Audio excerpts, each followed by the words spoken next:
Good morning. ഇപ്പോൾ കഴിഞ്ഞ ക്ലാസ്സിൽ നമ്മൾ ഡിസ്കസ് ചെയ്തത് എന്താണ് ഇലക്ട്രിക് പൊട്ടൻഷ്യൽ നമ്മൾ ഡിഫൈൻ ചെയ്തു അല്ലെ. പൊട്ടൻഷ്യലിനെ നമ്മൾ ഡിഫൈൻ ചെയ്തു.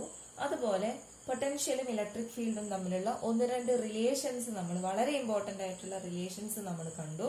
അതിൽ ഫസ്റ്റ് വൺ എന്ന് പറയുന്നത് V B, that is V B minus V A equal to minus integral A to B E dot D L.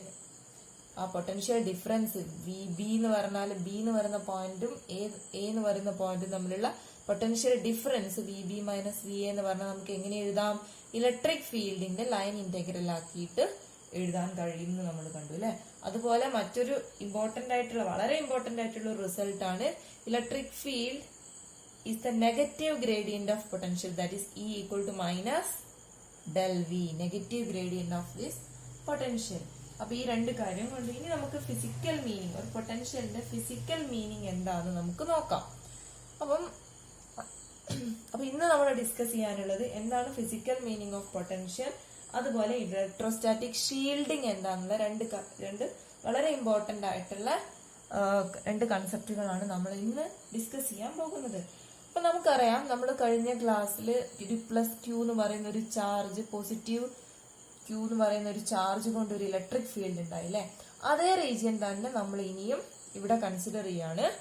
So അപ്പം ഈ ഒരു ചാർജ് കൊണ്ട് ഒരു ഇലക്ട്രിക് ഫീൽഡ് ഉണ്ടായ ഒരു ഇലക്ട്രിക് ഫീൽഡിന്റെ റീജിയൻ ഉണ്ട്. ഈ ഒരു റീജിയനിലേക്ക് അവിടെ ഒരു ഇലക്ട്രിക് ഫീൽഡ് ഉണ്ട്. ഈ ഒരു റീജിയനിലേക്ക് ഒരു ക്യാപിറ്റൽ ക്യൂ എന്ന് പറയുന്ന ഒരു ചാർജിനെ ഞാൻ കൊണ്ടുവരികയാണ്. അപ്പം ഈ ഒരു ഇലക്ട്രിക് ഫീൽഡിലേക്ക് കൊണ്ടുവരണമെങ്കിൽ ശരിക്കും ഈ ഒരു ഇലക്ട്രിക് ഫീൽഡും ഈ ചാർജിന്റെ ഇലക്ട്രിക് ഫീൽഡും തമ്മിൽ റിപ്പൽഷൻ ഉണ്ടാവില്ലേ? ഉണ്ടാവും. അപ്പം ഞാൻ ഈ ഒരു ഫീൽഡിലേക്ക് എനിക്ക് ഈ ഒരു ചാർജിന് ഇങ്ങോട്ട് കൊണ്ടുവരണമെങ്കിൽ ഞാൻ എന്ത് ചെയ്യണം? ഈ ഒരു ഇലക്ട്രിക് ഫീൽഡിന് എഗെയിൻസ്റ്റ് ആയിട്ട് ഒരു വർക്ക് ചെയ്യണം അല്ലെ. ആ വർക്ക് ചെയ്താൽ മാത്രമേ എനിക്ക് എന്ത് ചെയ്യാൻ പറ്റൂ? ഇവിടേക്ക് കൊണ്ടുവരാൻ പറ്റൂ. അല്ലാതെ അത് ഫ്രീ ആയിട്ട് എനിക്ക് ഇവിടെ, കാരണം ഇവിടെ ഒരു ഫോഴ്സ് ഓൾറെഡി ഇലക്ട്രിക് ഫീൽഡ് ഉണ്ട്, ഈ ഇലക്ട്രിക് ഫീൽഡും ഉണ്ട്, ഈ ചാർജിൽ എന്ത് ചെയ്യും? ഒരു ഫോഴ്സ് എക്സ്പീരിയൻസ് ചെയ്യും. ആ ഫോഴ്സ് കൊണ്ട് എനിക്ക് എന്ത് ചെയ്യാൻ പറ്റില്ല? ഒരു വർക്ക് ചെയ്യാതെ, ഇവിടെ എക്സ്പീരിയൻസ് ചെയ്യുന്ന ഫോഴ്സിന് എഗെയിൻസ്റ്റ് ആയിട്ട് ഞാനൊരു വർക്ക് ചെയ്യാതെ പിന്നെ എനിക്ക് ഒരിക്കലും ഈ ചാർജിനെ ഈ ഒരു ഇലക്ട്രിക് ഫീൽഡിലേക്ക് പ്ലേസ് ചെയ്യാൻ പറ്റില്ല. സോ അപ്പൊ ഞാൻ ചെയ്യുന്ന വർക്ക് എന്ന് പറയുന്നത്, അതായത് ഇവിടെ നമ്മൾ ടോട്ടൽ വർക്കാണ് ഇവിടുന്ന് ഈ ഒരു പോയിന്റിൽ നിന്ന് ഈ ഒരു പോയിന്റിലേക്ക് കൊണ്ടുവരാനുള്ള ടോട്ടൽ വർക്കാണ് എനിക്ക് കാൽക്കുലേറ്റ് ചെയ്യേണ്ടത്. അപ്പൊ അതിന് വേണ്ടിയിട്ട് ഞാനൊരു സ്മോൾ എലമെന്റ് എടുത്തു, ഡി എൽ എന്ന് പറയുന്നത്. ഈ ഒരു എലമെന്റിൽ അതായത് ഈ ഒരു പോയിന്റിൽ നിന്ന് ഈ ഒരു പോയിന്റിലേക്ക് ഒരു ചാർജിനെ ഞാൻ മൂവ് ചെയ്യിക്കണമെങ്കിൽ ഞാൻ ചെയ്യേണ്ട വർക്കാണ് ഡി ഡബ്ല്യു. അപ്പൊ ആ ഡി ഡബ്ല്യു എത്രയാന്ന് നോക്കാം. So D W equal to F dot D L അല്ലെ.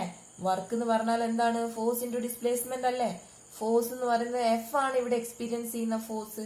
ദെൻ ഡി എൽ എന്ന് പറഞ്ഞാൽ ഈ ഒരു പോയിന്റിൽ നിന്ന് ഈ ഒരു പോയിന്റിലേക്കുള്ള ഡിസ്പ്ലേസ്മെന്റ് ആണ്.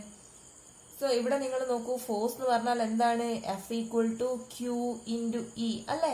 ഈ ഒരു ഇലക്ട്രിക് ഫീൽഡ് കൊണ്ട് ഈ ഒരു ചാർജിൽ എക്സ്പീരിയൻസ് ചെയ്യുന്ന ഫോഴ്സ് ആണ് എന്ത്? Q into E.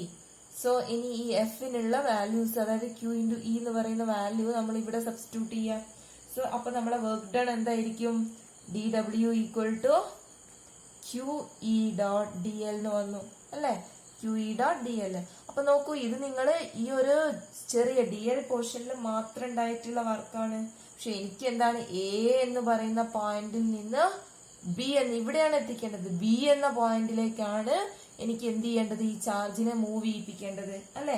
അപ്പൊ total work W A B, that is work done to bring a charge from the point A to the point B, that is W A B equal to, total ചെയ്യാൻ എന്ത് ചെയ്യണം? D W കിട്ടിക്കഴിഞ്ഞാൽ integrate ചെയ്യണം അല്ലെ. Integral D W ആണ് എന്ത്? Total work done അല്ലെ. അപ്പൊ ഇന്റഗ്രൽ ഡി ഡബ്ല്യു എന്ന് പറഞ്ഞാൽ integral what is D W? D W എന്ന് പറഞ്ഞാൽ Q E dot D L. Q E dot D L. അപ്പൊ ലിമിറ്റ് കൊടുക്കുക. എവിടുന്ന് എവിടം വരെയാണ്? എ എന്ന് പറയുന്ന പോയിന്റിൽ നിന്ന് ബി എന്ന് പറയുന്ന പോയിന്റിലേക്കാണ് ഞാൻ എന്ത് ചെയ്യേണ്ടത്? വർക്ക് ചെയ്യേണ്ടത്. സോ ടോട്ടൽ വർക്ക് ഡൺ എന്ന് പറയുന്നത് integral A to B Q E dot D L ആയിരിക്കും. ഇത്രയും ക്ലിയർ ആയല്ലോ. ദെൻ അപ്പൊ നോക്കൂ, ഇവിടെ ക്യൂ ഒരു കോൺസ്റ്റന്റ് ആണ്. ക്യൂ ഇന്റഗ്രേഷന് പുറത്തെടുക്കാം. W A B equal to Q ഈ ഒരു ലെഫ്റ്റ് സൈഡിലേക്ക് എടുത്തു കഴിഞ്ഞാൽ by Q into integral A to B E dot D L. Q constant ആയതുകൊണ്ട് പുറത്തെടുത്ത് അത് ലെഫ്റ്റ് സൈഡിലേക്ക് എടുത്തു. അപ്പൊ നോക്കൂ നിങ്ങൾ, ഈ ഒരു ഇക്വേഷന്റെ എൽ എച്ച് എസും ആർ എച്ച് എസും നിങ്ങൾ ശരിക്കും ഒന്ന് അനലൈസ് ചെയ്യൂ. എൽ എച്ച് എസ് നമുക്ക് അത്ര പരിചയമല്ല അല്ലെ. W work done per charge അത് നമുക്ക് അത്ര പരിചയമില്ല. പക്ഷെ ആർ എച്ച് എസ് നോക്ക്, റൈറ്റ് ഹാൻഡ് സൈഡിൽ നമ്മളൊരു റിലേഷൻ പഠിച്ചതാണ് അല്ലെ. നമ്മൾ റൈറ്റ് ഹാൻഡ് സൈഡിൽ ഒരു റിലേഷൻ പഠിച്ചതാണ്. എന്ത്? Potential difference between 2 point that is B and A equal to minus integral A to B E dot D L നമ്മൾ പഠിച്ചതാണ് അല്ലെ. അപ്പം ഇവിടെ നോക്കൂ നിങ്ങൾ, ഈ ഒരു പോർഷൻ ആണ് ഇവിടെ ഉള്ളത്. അപ്പം എനിക്ക് ഈ റൈറ്റ് സൈഡിന് പകരം എനിക്ക് എന്തെഴുതാം? അവിടെ ഒരു നെഗറ്റീവ് സൈൻ ഉണ്ട് അല്ലെ, അത് ഓൾറെഡി അവിടെ ചേർത്ത് കൊടുക്കാം. That is minus V B minus V A. അപ്പൊ എനിക്ക് എന്ത് കിട്ടി? എന്റെ ഇക്വേഷൻ എന്തായി? W A B by Q equal to minus കൊണ്ട് ത്രൂ ഔട്ട് ഈ ബ്രാക്കറ്റ് ഓപ്പൺ ചെയ്യാം, മൈനസ് കൊണ്ട് മൾട്ടിപ്ലൈ ചെയ്യാം, equal to minus V B plus V A. That is V A minus V B. ഇതല്ലേ കിട്ടിയത്? അപ്പൊ നോക്കൂ, എന്താ ഇതിന്റെ physical meaning? Potential difference between these 2 points, that is A and B, is equal to work done per unit charge. അതായത് ഒരു unit ചാർജില് നമ്മൾ ചെയ്യുന്ന വർക്ക് ഡൺ ആണ് എന്ത്? That is the potential difference between these 2 points അല്ലെ. അങ്ങനെയല്ലേ കിട്ടിയത്? ഇനി സപ്പോസ് നമ്മുടെ അപ്പൊ work done per unit charge കണ്ടു കഴിഞ്ഞാൽ നമുക്ക് എന്ത് കിട്ടും? പൊട്ടൻഷ്യൽ ഡിഫറൻസ് കിട്ടും അല്ലെ. അപ്പം സപ്പോസ് നമ്മളെ പോയിന്റ് ഈ ക്യൂ എന്ന് പറയുന്നത് എയിൽ നിന്ന് ബിയിലേക്ക് കൊണ്ടുവന്നു എന്നല്ലേ പറഞ്ഞത്. ഇനി സപ്പോസ് നമ്മൾ അസ്യൂം ചെയ്യാണ് നമ്മുടെ എ എന്ന് പറയുന്നത് എവിടെയാണ്? ഇൻഫിനിറ്റിയിലാണ്. ദാറ്റ് ഈസ് അതായത് നമ്മുടെ പോയിന്റ് എ എവിടെയാ നിൽക്കുന്നത്? A is at infinity. Then what about potential at A? That is A ഇൻഫിനിറ്റിയിൽ, നമ്മുടെ പോയിന്റ് ഇൻഫിനിറ്റിയിലാവുന്ന സമയത്ത് നമ്മുടെ പൊട്ടൻഷ്യൽ എന്തായിരിക്കും? വി എ എന്ന് പറയുന്നത് എത്രയായിരിക്കും? നമുക്ക് നോക്കാം. പൊട്ടൻഷ്യലിന്റെ ഇക്വേഷൻ എന്തായിരുന്നു? 1/4πε0 Q ഡിവൈഡഡ് ബൈ ആർ എന്നാണ് അല്ലെ. അതായത് ആർ ആണ് ഇൻഫിനിറ്റിയിൽ എന്ന് പറയുന്നത് അല്ലെ. എ എന്ന് പറയുന്ന പോയിന്റ് ഇൻഫിനിറ്റി എന്ന് പറഞ്ഞാൽ ഡിസ്റ്റൻസ് എത്രയാണ്? ഇൻഫിനിറ്റ് ആയതാണ്. സോ നമ്മൾ ആറിന് ഇൻഫിനിറ്റി കൊടുത്തു കഴിഞ്ഞാൽ നമുക്ക് കിട്ടുന്ന പൊട്ടൻഷ്യൽ എത്രയാണ്? Q/ഇൻഫിനിറ്റി 1/ഇൻഫിനിറ്റി എന്താണ്? ദാറ്റ് ഈസ് 0 അല്ലെ. അതായത് potential at A equal to 0. അപ്പൊ നമ്മള് ഇൻഫിനിറ്റിയിൽ നിന്നാണ് ഒരു ചാർജ് കൊണ്ടുവരുന്നതെങ്കിൽ ആ ഇൻഫിനിറ്റിയിൽ നമ്മൾ എടുക്കുന്ന പൊട്ടൻഷ്യൽ എത്രയായിരിക്കും? 0 ആയിരിക്കും. നമ്മുടെ പൊട്ടൻഷ്യൽ 0 ആയിരിക്കണം. സോ വി എ എന്ന് പറയുന്നത് എന്തായി? 0 ആയി. ദെൻ വാട്ട് ഈസ്, അങ്ങനെയാണെങ്കിൽ നമ്മുടെ ഇക്വേഷൻ എന്തായി? Work done per unit charge, that is W A B by Q equal to V A 0 ആയിപ്പോയി അല്ലെ. V A minus V B അല്ലേ. അപ്പൊ അതിൽ ഇത് 0 ആയിപ്പോയി. ഇത് വി എ 0 ആയാൽ ബാക്കി ഉണ്ടാവുക എന്താണ്? മൈനസ് വി ഇൻറ്റു ബി അല്ലെ. മൈനസ് വി ബി എന്നായി. That is which is equal to, എങ്ങനെയാ നമ്മുടെ ഇന്റഗ്രേഷന്റെ ടേംസിൽ എഴുതുക? ഇന്റഗ്രേഷന്റെ ടേംസിൽ എങ്ങനെയാ നമുക്ക് എഴുതാൻ പറ്റും? W A B by Q എന്ന് പറയുന്നത് എന്താണ്? That is W A B by Q equal to minus V B ആണ്. അതുപോലെ that is equal to integral W A B by Q എന്ന് പറഞ്ഞാൽ ഇന്റഗ്രൽ എ ടു ബി എന്നാണ്. A എന്ന് പറഞ്ഞാൽ എവിടെയാണ്? ഇൻഫിനിറ്റിയിലാണ്. That is infinity to the point B E dot D L എന്ന് നമുക്ക് എഴുതാൻ പറ്റൂ അല്ലെ. അപ്പൊ ഈ നെഗറ്റീവ് സൈന് നമുക്ക് ഇവിടെ പോസിറ്റീവ് ആക്കിയാൽ ഇത് നെഗറ്റീവും ആക്കാൻ പറ്റും. അപ്പൊ നമ്മുടെ പൊട്ടൻഷ്യലിലുള്ള എക്സ്പ്രഷൻ നമുക്ക് കിട്ടി. എന്താണ്? ഈ വർക്ക് ഡൺ പെർ ചാർജ് ആണ് എന്ന്, work done per unit charge ആണ് എന്നുള്ളത് നമുക്ക് മനസ്സിലായി അല്ലെ. That is W A B by Q ആണ് പൊട്ടൻഷ്യൽ എന്ന് പറയുന്നത്. നമ്മുടെ എ എന്ന് പറയുന്ന പോയിന്റ് ഇൻഫിനിറ്റിയിലാണെങ്കിൽ നമുക്ക് കിട്ടുന്ന ഇക്വേഷൻ എന്ന് പറയുന്നത് W A B by Q equal to V B equal to minus integral infinity to B E dot D L ആയിരിക്കും.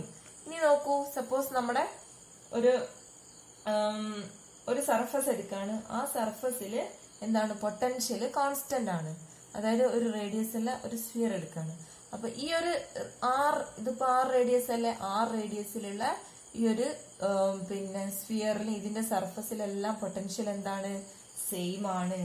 അത്തരത്തിലുള്ള പൊട്ടൻഷ്യലിനെയാണ് നമ്മൾ എന്തെന്ന് പറയുന്നത്, ഇക്വിപൊട്ടൻഷ്യൽ സർഫസ് എന്ന് പറയുന്നത്. ഇക്വിപൊട്ടൻഷ്യൽ സർഫസ് എന്ന് പറയുന്നത് ആ ഒരു സർഫസിൽ എന്തായിരിക്കും, പൊട്ടൻഷ്യൽ V എന്തായിരിക്കും, കോൺസ്റ്റന്റ് ആയിരിക്കും. അത്തരം സർഫസിനെയാണ് എന്ത്, ഇക്വിപൊട്ടൻഷ്യൽ സർഫസ് എന്ന് പറയുന്നത് അല്ലെ. അപ്പോ ഒരു ചാർജ്, ഒരു ഇലക്ട്രിക് ഷെല്ലില്, അതായത് ഒരു ഹോളോ കണ്ടക്ടറിൽ Q എന്ന് പറയുന്ന ഒരു ചാർജ് അതിന്റെ സെന്ററിൽ പ്ലേസ് ചെയ്യുകയാണെങ്കിൽ അതിന്റെ സർഫസിൽ എക്സ്പീരിയൻസ് ചെയ്യുന്ന പൊട്ടൻഷ്യൽ എന്ന് പറഞ്ഞാൽ എന്തായിരിക്കും, സെയിം ആയിരിക്കും. അപ്പൊ പൊട്ടൻഷ്യൽ സെയിം ആയതുകൊണ്ട് തന്നെ നമ്മൾ എന്ത് ചെയ്യണം, ആ ഒരു സർഫസിലൂടെ, അതായത് ഇവിടെയാണ് നമ്മളൊരു ചാർജ് ഉള്ളത്, അതിനെ ഇങ്ങോട്ട് പ്ലേസ് ചെയ്യാൻ വേണ്ടിയിട്ട് നമ്മൾ എന്ത് ചെയ്യണം, ഒരു വർക്ക് ചെയ്യണോ, വേണ്ട, അവിടെ പൊട്ടൻഷ്യൽ സെയിം ആണ്. അപ്പൊ ഒരു ഇക്വിപൊട്ടൻഷ്യൽ സർഫസിൽ വർക്ക് ഡൺ എത്രയായിരിക്കും, വർക്ക് ഡൺ എന്ന് പറയുന്നത് 0 ആയിരിക്കും. അവിടെ വർക്കൊന്നും ചെയ്യണ്ട, കാരണം അവിടെ ഫോഴ്സ് ഒന്നും എഫക്ട് ചെയ്യുന്നില്ല. അപ്പം ഇക്വിപൊട്ടൻഷ്യൽ സർഫസിൽ പൊട്ടൻഷ്യൽ കോൺസ്റ്റന്റ് ആയിരിക്കും, V കോൺസ്റ്റന്റ് ആയിരിക്കും ആ ഒരു സർഫസിൽ. അതുപോലെ അവിടെ വർക്ക് ഡൺ എന്താണ്, ഒരു ചാർജിനെ ഒരു സ്ഥലത്ത് നിന്ന്, ഒരു പോയിന്റിൽ നിന്ന് മറ്റൊരു പോയിന്റിലേക്ക് മാറ്റണമെങ്കിൽ അല്ലെങ്കിൽ മൂവ് ചെയ്യിക്കണമെങ്കിൽ വർക്ക് ചെയ്യണോ, വേണ്ട. അപ്പൊ വർക്ക് ഡൺ എന്തായിരിക്കും, 0 ആയിരിക്കും. അപ്പൊ ഇത്രയും കാര്യം മനസ്സിലായല്ലോ. ഇതാണ് നമുക്ക് പൊട്ടൻഷ്യലിന്റെ ഫിസിക്കൽ മീനിങ് ആയിട്ട് പറയാനുള്ളത്. ഇനി വളരെ ചെറിയൊരു പോർഷൻ ഉണ്ട്, ഇലക്ട്രോസ്റ്റാറ്റിക് ഷീൽഡിങ്. എന്താണ് ഇലക്ട്രോസ്റ്റാറ്റിക് ഷീൽഡിങ് എന്നുള്ളത്? അപ്പം അത് നമുക്ക് ഒരുപാട് പ്രാക്ടിക്കൽ ആപ്ലിക്കേഷൻസ് ഉള്ള ഒരു പോർഷൻ ആണ് ഇലക്ട്രോസ്റ്റാറ്റിക് ഷീൽഡിംഗ് എന്ന് പറയുന്നത്. അപ്പൊ ഇനി നമുക്ക് ആ ഒരു എന്താണ് ഇലക്ട്രോസ്റ്റാറ്റിക് ഷീൽഡിംഗ്, അതിന്റെ ആപ്ലിക്കേഷൻ എവിടെയാണ് വരുന്നത് എന്നുള്ള കാര്യം ഡിസ്കസ് ചെയ്യാം. അപ്പൊ അതിന് വേണ്ടിയിട്ട് സപ്പോസ് നമുക്കൊരു കണ്ടക്ടർ ഉണ്ട്, ഒരു മെറ്റൽ ഉണ്ട്. ആ ഒരു മെറ്റല് ഞാനൊരു എക്സ്റ്റേണൽ ഇലക്ട്രിക് ഫീൽഡിലാണ് വെക്കുന്നത്. അപ്പം ഈ ഒരു ഇലക്ട്രിക് ഫീൽഡ്, ഈ ഒരു റീജിയനിൽ ഒരു ഇലക്ട്രിക് ഫീൽഡ് ഉണ്ട് എന്ന് കരുതും. ആ ഒരു ഇലക്ട്രിക് ഫീൽഡിലാണ് ഞാൻ ഈ ഒരു മെറ്റൽ ഒരു ഷീറ്റ് കണ്ടക്ടർ വെക്കുന്നത്. അപ്പൊ നിങ്ങൾ നോക്കൂ, നമുക്കറിയാം ഇതിൽ ഇലക്ട്രിക് ഫീൽഡ് എക്സ്പീരിയൻസ് ചെയ്യില്ലേ. അപ്പൊ ഇലക്ട്രിക് ഫീൽഡിന്റെ ഡയറക്ഷൻ ഇതാണ്, ഈ ഡയറക്ഷനിൽ ഒരു എക്സ്റ്റേണൽ ഇലക്ട്രിക് ഫീൽഡ് ഉണ്ടാവും അല്ലെ. അപ്പൊ ഇതാണ് ഇലക്ട്രിക് ഫീൽഡിന്റെ ഡയറക്ഷൻ. അപ്പൊ നിങ്ങൾ നോക്കൂ, ഒരു കണ്ടക്ടറിൽ സാധാരണ കുറെ ഫ്രീ ഇലക്ട്രോൺസ് ഉണ്ടാവില്ലേ. ഫ്രീ ഇലക്ട്രോൺസ് എന്ന് പറഞ്ഞാല് അവ എന്തായിരിക്കും, അതിന്റെ ന്യൂക്ലിയസുമായിട്ട് ലൂസ്ലി ബൗണ്ടഡ് ആയിരിക്കും അല്ലെ. അതായത് ന്യൂക്ലിയസ് ഇലക്ട്രോണിന് അധികം ടൈറ്റ് ആയിട്ടല്ല, അല്ലെങ്കിൽ ആ ഒരു മ്യൂച്വൽ അട്രാക്ഷൻ എന്ന് പറഞ്ഞാൽ അത്ര സ്ട്രോങ് അല്ല. അപ്പൊ കുറെ നെഗറ്റീവ് ചാർജസ് ഉണ്ടാവും, കുറെ പോസിറ്റീവ് ചാർജസും ഉണ്ടാവും അല്ലെ. അപ്പൊ നെഗറ്റീവ് ചാർജസും ഉണ്ടാവും, പോസിറ്റീവ് ചാർജസ്. ഇതാണ് അതിന്റെ ഇനീഷ്യൽ കണ്ടീഷൻ. അപ്പം ഇങ്ങനെയുള്ള ഒരു കണ്ടക്ടർ ആണ് ഒരു ഇലക്ട്രിക് ഫീൽഡിൽ വെക്കുന്നത്. അപ്പൊ നമുക്കറിയാം ഓട്ടോമാറ്റിക് ആയിട്ട് ഈ ചാർജസ് എന്ത് ചെയ്യും, ചാർജസ് ഇതിന്റെ ഉള്ളിൽ ഈ ഒരു ഇലക്ട്രിക് ഫീൽഡിന്റെ എഫക്ട് കൊണ്ട് ഇവിടെ ഈ ഒരു കണ്ടക്ടറിലെ ഈ ചാർജ് കാരിയേഴ്സിനും എന്ത് ചെയ്യും, ഒരു ഇലക്ട്രിക് ഫീൽഡ്, ഈ ഒരു ഇലക്ട്രിക് ഫീൽഡ് കൊണ്ട് ഒരു ഫോഴ്സ് എക്സ്പീരിയൻസ് ചെയ്യില്ല. ഈ ഓരോ ചാർജ് പോസിറ്റീവിനും നെഗറ്റീവിനും എന്ത് ചെയ്യും, ശരിക്കും ചാർജ് അല്ലെങ്കിൽ ഒരു ഫോഴ്സ് എക്സ്പീരിയൻസ് ചെയ്യും. അപ്പൊ നിങ്ങൾ നോക്കൂ, നെറ്റ് ഇലക്ട്രിക് ഫീൽഡ് അപ്ലൈ ചെയ്തിട്ടൊന്നും ഇല്ലെങ്കിലും ഇവിടെ ലൂസ്ലി ബൗണ്ടഡ് ആയിട്ട് ചാർജസ് ഉണ്ടെങ്കിലും ഇവിടെ നെറ്റ് ചാർജ് എന്ന് പറയുന്നത് എത്രയായിരിക്കും, 0 ആയിരിക്കും അല്ലെ. നെറ്റ് ചാർജ് ഈ ഒരു മെറ്റലില് അല്ലെങ്കിൽ ഈ ഒരു കണ്ടക്ടറിലെ നെറ്റ് ചാർജ് എന്തായിരിക്കും, 0 ആയിരിക്കും. അപ്പൊ ഇങ്ങനെയുള്ള ഒരു കണ്ടക്ടർ ആണ്, അതായത് ഇത് അതിന്റെ ഇനീഷ്യൽ കണ്ടീഷൻ ആണ്. അപ്പൊ ഇങ്ങനെയുള്ള ഒരു കണ്ടക്ടർ ആണ് നമ്മൾ എന്ത് ചെയ്യുന്നത്, ഒരു ഇലക്ട്രിക് ഫീൽഡിൽ വെക്കുന്നത്. അപ്പൊ ഇലക്ട്രിക് ഫീൽഡിൽ നമ്മൾ വെക്കുന്ന സമയത്ത് ഓട്ടോമാറ്റിക് ആയിട്ട് ഇവിടെ എന്ത് ചെയ്യും, ഈ ചാർജ് കാരിയേഴ്സ്, ഈ ചാർജസിന് ഒരു ഫോഴ്സ് എക്സ്പീരിയൻസ് ചെയ്യും അല്ലെ. ഇലക്ട്രിക് ഫീൽഡിന്റെ എഫക്ട് കൊണ്ട് ഒരു ഫോഴ്സ് എക്സ്പീരിയൻസ് ചെയ്യും. അപ്പൊ നിങ്ങൾ നോക്കൂ എന്താ സംഭവിക്കുന്നതെന്ന്. അപ്പം ഇങ്ങനെ റാൻഡം ആയിട്ട് അറേഞ്ച് ചെയ്തിട്ടുള്ള ഈ പോസിറ്റീവ് ചാർജ്, ഈ ശരിക്കും ആക്ച്വലി പോസിറ്റീവ് ചാർജ് എന്ന് പറഞ്ഞാൽ ഇലക്ട്രോൺസിന്റെ വേക്കൻസി ആണ് പോസിറ്റീവ് ചാർജ് എന്ന് പറയുന്നത്. അപ്പൊ ഇവിടെ നിങ്ങൾ നോക്കൂ, ഇപ്പൊ ഇവിടെ ഒരു പോസിറ്റീവ് ചാർജ് ഉണ്ട്, അല്ലെങ്കിൽ ഇവിടെ ഒരു പോസിറ്റീവ് ചാർജ് ഉണ്ട്, ഇവിടെ ഒരു നെഗറ്റീവ് ചാർജ് ഉണ്ട് അല്ലെ. അപ്പം ഈ ഒരു ഫോഴ്സ് കൊണ്ട് എന്ത് ചെയ്യുന്നുണ്ട്, ഈ പോസിറ്റീവ് ചാർജ് ജസ്റ്റ് ഇങ്ങോട്ട് നീങ്ങും, നെഗറ്റീവ് ചാർജ് എന്ത് ചെയ്യും, ഇങ്ങോട്ട് നീങ്ങുന്ന സമയത്ത് ഇത് തമ്മിൽ എന്ത് ചെയ്യും, ഒരു മ്യൂച്വൽ അട്രാക്ഷൻ ഉണ്ടാവും. അപ്പൊ എന്ത് ചെയ്യും, ഇത് നെഗറ്റീവ് ആവും, ഈ ഒരു സൈഡിൽ നെഗറ്റീവ് ആവും. ഈ ഒരു നെഗറ്റീവ് ആവുന്ന സമയത്ത് ഇവിടെ എന്ത് ചെയ്യും, ഒരു പോസിറ്റീവ് ഒരു എന്താ പറയാ, ഒരു ഇലക്ട്രോണിന്റെ കുറവ് വന്നു അല്ലെ. കുറവ് വന്നില്ലേ, ഇവിടുന്ന് ഈ ഒരു ഇലക്ട്രോണ് ഇങ്ങോട്ട് വന്ന് ഈ പോസിറ്റീവായിട്ട് അട്രാക്ട് ചെയ്തപ്പോ ഇവിടെ എന്ത് ചെയ്തു, ഒരു പോസിറ്റീവ്, ഈ നെഗറ്റീവിന് പകരം ഇവിടെ ഒരു പോസിറ്റീവ് ചാർജസിന്റെ അഭാവം വന്നു അല്ലെ. അതേപോലെ അപ്പൊ ഇവിടെ പോസിറ്റീവായി, ഇവിടെ പോസിറ്റീവായിട്ട് ഇവിടെ നിങ്ങൾ നോക്കൂ, ഇവിടെ ഒരു നെഗറ്റീവ് ചാർജ് ഇല്ലേ. അപ്പൊ എന്ത് ചെയ്യും, ഈ പോസിറ്റീവും ഈ നെഗറ്റീവും കൂടെ അട്രാക്ട് ചെയ്യും. അട്രാക്ട് ചെയ്തിട്ട് എന്ത് ചെയ്യും, ഈ നെഗറ്റീവ് ചാർജ് ഇങ്ങോട്ട് പോകുന്ന സമയത്ത് ഈ പോസിറ്റീവ് എന്താവും, നെഗറ്റീവ് ആവും. അപ്പൊ നെഗറ്റീവ് ഇങ്ങോട്ട് മാറി അല്ലെ. അപ്പൊ ഇവിടെ എന്ത് ചെയ്യും, വീണ്ടും ഒരു പോസിറ്റീവ് ചാർജ് വന്നു. അപ്പം ഇങ്ങനെ എന്ത് ചെയ്യും, ചാർജസ്, അതായത് ചാർജസ് എന്ത് ചെയ്യും, ഇങ്ങനെ സെപ്പറേറ്റ് ചെയ്യാൻ തുടങ്ങും. സെപ്പറേറ്റ് ചെയ്യല്ല, ഈ കമ്പൈൻ ചെയ്തിട്ട് നെഗറ്റീവ് ചാർജ് ഒക്കെ എങ്ങോട്ട് മൂവ് ചെയ്യാനുള്ള ഒരു ടെൻഡൻസി ഉണ്ടാവും, ഇലക്ട്രിക് ഫീൽഡിന്റെ ഓപ്പോസിറ്റ് ഡയറക്ഷൻ. അതായത് നമ്മുടെ ഇലക്ട്രിക് ഫീൽഡ് ഈ ഡയറക്ഷനിലാണ്. അപ്പൊ നെഗറ്റീവ് ചാർജസ് ഒക്കെ മൂവ് ചെയ്യുക എങ്ങോട്ടാണ്, ഈ ഡയറക്ഷനിലേക്കാണ് മൂവ് ചെയ്യുക. പോസിറ്റീവ് ചാർജ് ഒക്കെയോ അതിന് ഓപ്പോസിറ്റ് ഡയറക്ഷനിലായിരിക്കും, അതായത് ഇലക്ട്രിക് ഫീൽഡിന്റെ സെയിം ഡയറക്ഷനിലായിരിക്കും മൂവ് ചെയ്യുക. അപ്പൊ പോസിറ്റീവ് ചാർജ് ഒക്കെ മൂവ് ചെയ്ത് ഇവിടേക്ക് ഈ ഒരു സൈഡിലേക്ക് പോവാ, ഈ റൈറ്റ് സൈഡ്, അതായത് ഇലക്ട്രിക് ഫീൽഡിന്റെ, നമ്മൾ എക്സ്റ്റേണൽ ഇലക്ട്രിക് ഫീൽഡിന്റെ അതേ ഡയറക്ഷനിലേക്ക് മൂവ് ചെയ്യായിരിക്കും എന്ത്, പോസിറ്റീവ് ചാർജ്. പക്ഷെ നെഗറ്റീവ് ചാർജോ ഇല്ല, നമ്മുടെ അപ്ലൈഡ് ഫീൽഡിന്റെ ഓപ്പോസിറ്റ് ഡയറക്ഷനിലായിരിക്കും മൂവ് ചെയ്യുന്നത്. അപ്പൊ നിങ്ങൾ നോക്കൂ, ഇവിടെ ഇങ്ങനെ ചെറുതായിട്ട് ഇങ്ങനെ ഇലക്ട്രോൺസിന്റെ ഈ ഇൻഡക്ഷനെ കൊണ്ട്, എക്സ്റ്റേണൽ ഇലക്ട്രിക് ഫീൽഡ് കൊണ്ടുള്ള ഒരു ഇൻഡക്ഷനെ കൊണ്ട് ഇവിടെയും എന്ത് ചെയ്യും, ഒരു ഇലക്ട്രിക് ഫീൽഡ് ഡെവലപ്പ് ചെയ്യാൻ തുടങ്ങും. അപ്പൊ ഈ ഒരു ഇൻഡ്യൂസ്ഡ് ഇലക്ട്രിക് ഫീൽഡ് ഇൻസൈഡ് ഈ ഒരു കണ്ടക്ടറിന്റെ ഉള്ളിലാണ് എന്ത്, ഇലക്ട്രിക് ഫീൽഡ് ഇൻഡ്യൂസ് ചെയ്യപ്പെടുന്നത്.